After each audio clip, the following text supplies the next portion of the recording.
Il n'y a rien de nouveau sous le soleil, dit-on. C'est pourquoi chez nous, les salons des affairages n'ouvrent qu'en fin de journée. Madame, monsieur, bonsoir et bienvenue au cocktail de news offert par la maison. Côte d'Ivoire, à Salfo, perd son frère. Les tons ne sont pas à la fête chez Traoré Salif Dia Salfo depuis le 19 février 2021.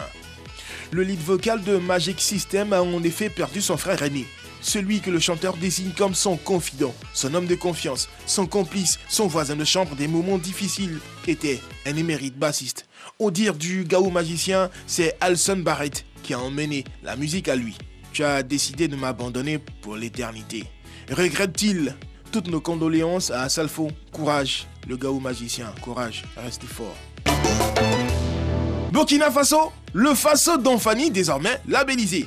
Sorti de l'informel artisanal, le Faso d'Anfani est désormais un label officiel du pays des hommes inter. Fini les formalités de la labellisation, sa commercialisation est désormais ouverte. Le lancement des premiers pagnes labellisés s'est déroulé le vendredi dernier dans la capitale burkinabé. De nombreuses associations de tisseuses de pagnes peuvent maintenant produire et vendre des pagnes estampillées Faso d'Anfani. Ce sont au total 25 associations de tisseuses qui ont reçu l'agrément du label Faso d'Anfani. Elles doivent strictement respecter le cahier des charges, sinon on va leur retirer purement et simplement l'agrément. Et bien sûr, c'est l'Afrique qui gagne. Incroyable mais vrai, la femme qui attire les ouragans. Mélanie Martinez n'était pas comme Kadri Roussel. Elle n'avait qu'une maison située en Louisiane.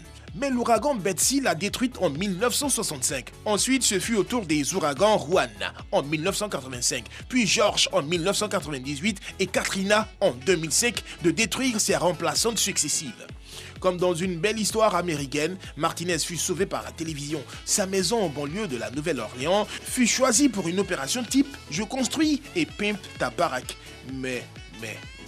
Le 29 août 2012, l'ouragan Isaac viendra détruire à nouveau sa maison. Étrange attrait entre Martinez et les ouragans.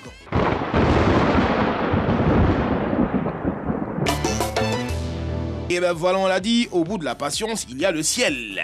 On sépare